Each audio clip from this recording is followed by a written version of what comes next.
Трудный матч, в общем-то, достаточно изучили, Слуцк использовали их ошибку. Вот. Ну, я думаю, что игра,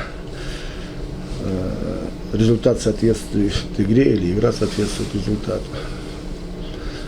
Ошибка нападающего – это ошибка вратаря в гол. Серега ошибся в этом эпизоде, поэтому пропустили.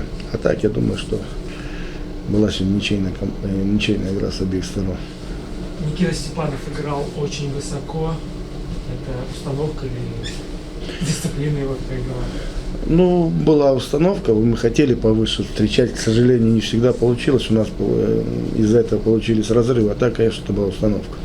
Ой, даже не знаю, с чего начать. Конечно,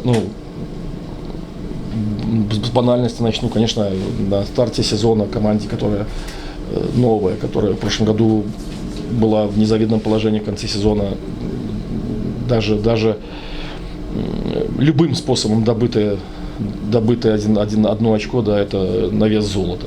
Учитывая наш календарь, учитывая, что мы добыли, по большому счету, честно скажу, по игре, заслужили, точно заслужили это очко, уж без всяких преувеличений, да, то это вдвойне приятно, конечно, но мы ни в коем случае не должны останавливаться. То есть, если мы говорим о какой-то новизне, говорим о том, что мы тут начинаем сезон, о том, что мы волнуемся, мы должны прийти там, к условному 10-му, 12-му, энному туру, когда без волнения, когда без новизны мы должны играть на голову сильнее. Поэтому я ребятам сказал, не останавливаться ни на минуту в работе.